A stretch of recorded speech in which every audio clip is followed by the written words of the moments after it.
CG Market Watch. Hey guys, so this is Andy and Mike here from Crypto Grinders. So today we have 5 pointers to talk about, and they are quite major news. Okay, some are minor, some are major, some are project based. But so what's the first news, Mike? The first news, right, is that Medium is starting to looks like they're clamping down on cryptocurrency articles. Will it affect us? Not yet, because we just posted recently. Alright. But as in, companies have faced situations where their posts are taken down or they are unable to post, and then the only thing you get in response to that is that it's against their privacy policy and terms and conditions. And Medium does have the right to reject any article that they think is not fitting with their policy. So this could just be singular. But at the same time, I think Robin 8 also got suspended for a few days. So it seems like they're coming down harder on cryptocurrency articles. So even when you reword the words away from like bounty or like airdrops, they still kind of like maybe take a look at your account, see whether it's legit. And then if not, then you could be facing your page getting taken down, or your articles are not getting posted online. So the reason why Mike could understand this logic better because he's our copywriter and digital content manager, and therefore he's also a walking thesaurus. So in a sense, you know, he's been twisting words here and there, cryptocurrency, digital assets, and blah blah blah. But you know, they are tracking down. They are trying to track down.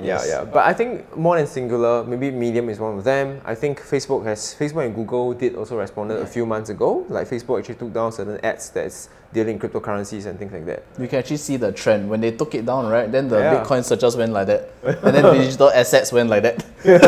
So that happens, okay? We just like reword it. So I don't think this is it will be singular, but of course there will be multitudes of things happening later on. So just in case, CG also went to open our Patreon account. So if you want to read our articles, we're going to be posting it there soon as well, just in case. Right. So we'll find our Patreon links down below later. Okay, so the next one up, right, is futures contracts and their impacts. Right. So maybe first you want to tell us what is a futures contract? Okay, so to put it in a very, very layman way, futures contract is actually a way that mainstream businesses, many businesses actually use to control or to manage their prices. So for instance, as I almost say the company, different airline company, they actually to maintain the same constant price for the airfare tickets. Okay, so for example, flying from Singapore to the US is maybe 1,200 US or something like that. All right, to maintain the prices, first they have to make sure that the oil prices are fixed, right, or more or less predictable. So they actually buy a box of oil 3 months ahead of the contract. So meaning you say you set a price that you agree upon. So let's say you agree that 1 barrel will be say $90 US, example. So once you buy the price, you agreed that for the next 3 months, that supplier will provide you with the same amount of oil at the same price. There will not going to be any fluctuation, okay? So that is how a future actually works.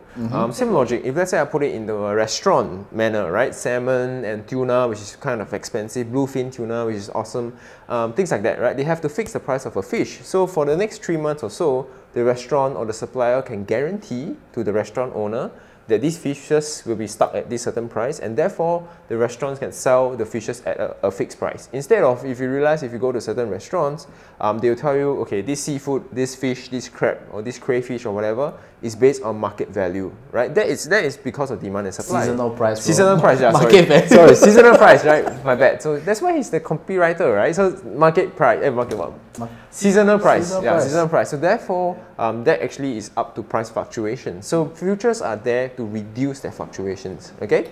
But the thing is, cryptocurrency is all about being in control of your own money and investments, right? This is what Satoshi Nakamoto first created Bitcoin for, right? For us to have the control of our own funds. And the future contracts are the complete opposite, all right? Because futures bring about the element of fulfillment date, okay, an idea of an end date. So therefore, there's always a fulfillment date for Bitcoin as well. So example, at the end of each month, the futures contract closes. It's from a month-to-month basis or quarterly basis. So therefore, the main question is, does futures have an impact on Bitcoin's prices? And number two, does the settlement date has an impact on Bitcoin's prices as well? Okay. So the whole idea here is with futures, it actually gave up, or it actually allows skeptics, or it actually allows the mainstream investors who does not know or do not know how to get into the market or to own Bitcoin to have a shot at shorting the market or to even hedge their account, things like that. All right. So if they are skeptics of Bitcoin, they're skeptical on cryptocurrencies, now they have a medium to go do it. Okay, and it's on legit exchanges, legit future exchanges like CBOE and CME that's regulated, that's licensed to do so. And therefore, futures are for that particular reason to kind of fix that price of Bitcoin. At the same time, allow more people to enter the market. Okay, so do you think that it encourages stability, or does it encourage the price to gradually appreciate, or does it like encourage you to wait for a cheaper price? You see? Okay, so I did some digging just now. So I did into gold, right? So gold, it's like a store of value as in comparison to Bitcoin in that sense. So back in 1974, 1978 was when the first futures by CME or CBOE was launched. Okay, for the first year that it was launched, the gold prices actually dipped together in conjunction with the futures. Okay, but 5 years later, the gold prices actually pick up faster than the futures itself. Okay, so I'm not saying that this is confirmed or guaranteed to be how Bitcoin would behave, but there's a certain sense of how futures can actually bring in volume later on. So at the first onset or the first short to medium term, it actually allows more shorters to begin shorting or to hedge out of their account, but later on it actually brings in more volume. Right? Why does it bring more volume? I think it's also more about people getting to know about the asset class and also about how media attention turns on it. Just like how Bitcoin was unpopular back a few years ago, and now everywhere people are talking about it. You can search it on Google, you can find it on Facebook, things like that. Right? So it's all about how an asset class being populated around the world and people know about it. But don't you think that the futures, right, it only allows you to short? Because if I want to go long, I'll just buy it now. Why buy at a later date? Correct? I mean, great point, right? So so I've been kind of babysitting a few friends, right? And they're my close friends, so I don't mind helping them out, right? But the thing is, so they are diverse age. They are not from the millennials age, so they are not like 20s. They're kind of in the 40s and 50s. So it's very hard for them to grasp the idea. But honestly, they are all the high net worth people. Okay, so they are loaded with cash, but they have no idea how to get into the market. Honestly. And that's where you come in. And that's when I come in to kind of explain to them what is Bitcoin, you know, what you need to do to set up this account, what KYC you need to do. So if you understand that when you go to a bank, the bank does your KYC, right? They authenticate who you are as a person, you have your identity there, that's it. But when it comes to online, when you need to set up a wallet, set up an exchange, you realize the KYC done is by your own owners. You have to do it yourself, right? You have to take a picture with your ID, with a piece of paper and say, this is me, things like that. So it's a very new market. And therefore, for the more accredited investors like them, the high net worths, it's a very new world. And they don't understand the point, why must I do it myself, okay? So futures is their way in. So futures is their way in because they already either have an existing account or it's easier to start because CME or CBOE or other futures company or CFDs per se will do the KYC for them. Simple, right? So I think that's that's the main point. That's a pretty good analysis. Thank you. Done. Okay, let's move on. Square getting a New York exchange license. Okay. So I'm supposed to talk about that. So that when Mike says, like Mike stops there, it means I'm gonna need to talk about it. So, so basically Square actually got a New York Stock Exchange license, right? Yes. So based on the article that I've read on this, is that now most of the other states have already started accepting Bitcoin in that sense or exchanges, right? So New York State or the New York federal state in that sense was the slowest to actually release this license. Correct. Right? Because they know that once New York, which is where the NYSE is, where Wall Street is, once they kind of open this can of worms, you can't close it. Yeah, and it's easier for people to come in now. And so I have two main points from this. One is I question who owns Square, which I realize is Circus, and Circus is owned by, you know it. Okay, so if you don't know, you can Google it. So in any case, and therefore it's more like a centralization coming in. It allows bankers, it allows the different parts of the world, the bankers, the Wall Street people, basically everyone around Wall Street in New York to come in now into the market. Okay, and yeah, so that was the main point. What's the second point again? Yeah, so centralization, and also the second point was that they're already open in many other states. Yep. New York is just the latest state to be added to it. So whether it comes to any impact on the market or in terms of volume changes, honestly, not really. Minimal. Yeah, it's going to be quite minimal. This is our personal take. Yeah, you say that US doesn't actually have a lot of volume compared to worldwide, right? Yeah. So US doesn't really have a huge volume as compared to some of parts of the world. But at the same time, the main news that could really affect the market, okay, is really where it comes from SEC, right? So when SEC does actually announce whether Bitcoin or Ethereum are not securities and the other ICOs are in that sense, for instance, it will cause a panic in the market. So only SEC kind of decision could really impact the Bitcoin market or the cryptocurrency market per se. That's how I feel. Okay. Yeah. Well, speaking of affecting the Bitcoin market, so next up we have Skycoin and their latest drama. Right. So, okay. Could you tell us about the drama? For those of you who are unfamiliar with the drama, yeah. basically Skycoin said that they had parted ways with their Chinese marketing partners, so Evo Labs. So they accused Evo Labs of stealing about 100,000 Skycoin over the past year. Yep. And then when they refused to return it or return it to their rightful owners, so they got cut off. And when they got cut off, 9 of them went to kidnap the CEO and his wife and held them for 6 hours.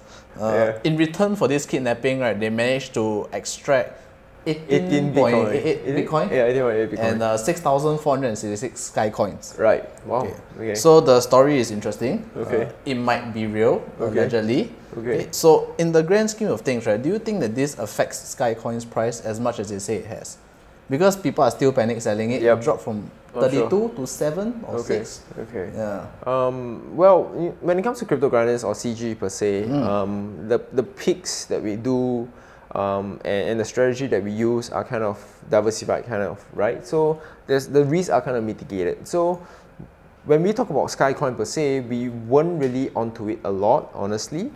But if a news like that were to come in, and I mean, talk about kidnapping, talk about, oh my god, talk about stolen tokens, talk about, I have no idea, man. How do you get that? Like, oh my god. So the CEO is supposed to speak tomorrow in Singapore. Yeah, and I heard he's flying in. Okay? So maybe because Singapore is safe, right? I was just thinking that's why he's coming to Singapore to keep himself safe. But if it can really, I mean, hacks can happen in cryptocurrency market. I don't understand. I mean, I would kind of predict that kidnapping can potentially happen too, right?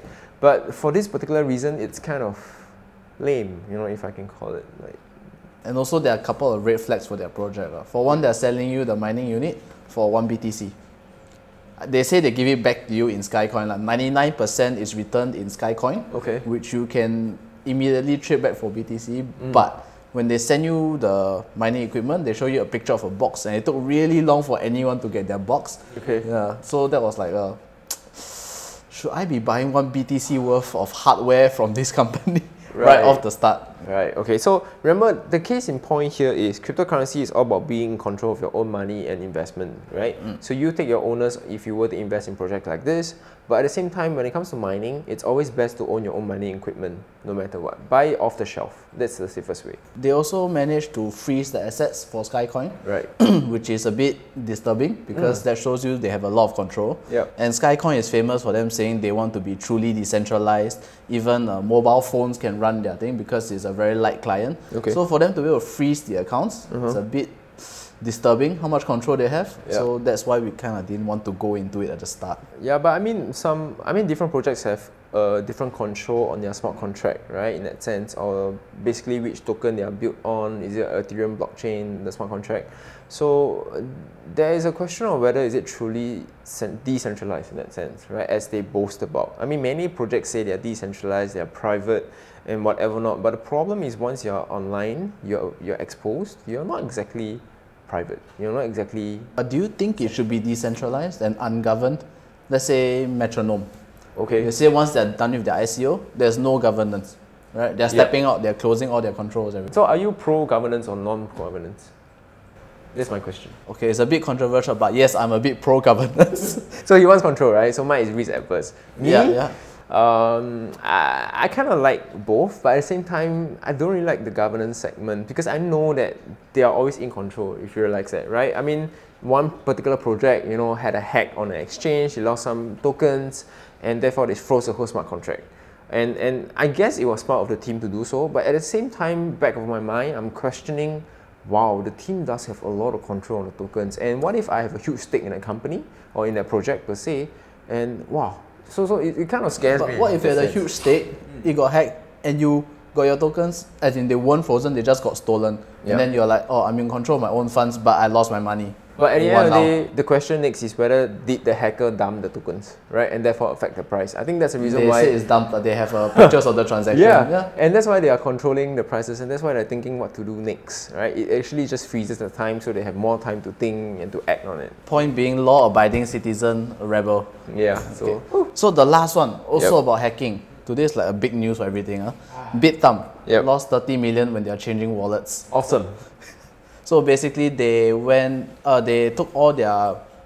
You were not allowed to deposit inside for a while, where they went to change their wallet to a different service. Yep. And within 12 minutes, they had to suspend all withdrawals and deposits because they lost 30 million worth of tokens. Well, I guess the bad news is it did affect the market, right?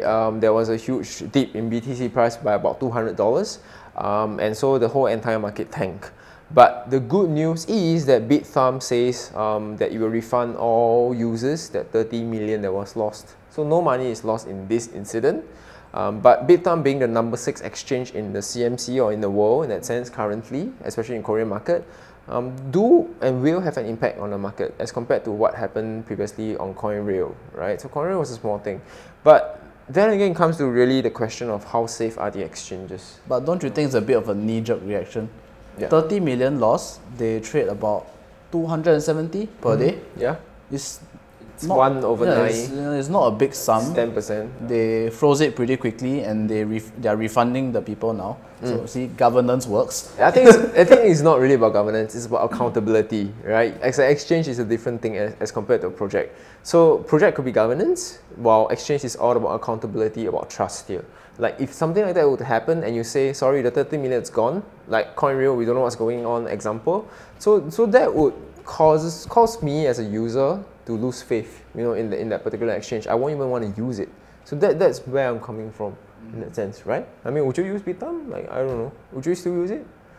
See, that's the question you have. Still thinking about it. Precisely. No, but the thing is, once they've gotten hacked once, their next level of security is going to be even higher. That's an assumption. That's an assumption. Yeah. What if they don't? What if they're still using the same protocol? It's like if a condo ever fell down, right, like collapsed, and then they rebuilt it, I will be able to buy into the condo for cheap, and I would, because now I know that they will have made effort to make it more secure than before. I don't understand his logic, but okay. So you're not smart enough. Okay, so we've come to the end of our CG Market Watch. Do like, comment, subscribe. If you have anything you want to share about any of these topics we just mentioned, feel free to comment below. Alright, so catch you on the next CG Market Watch. Bye guys! Bye guys!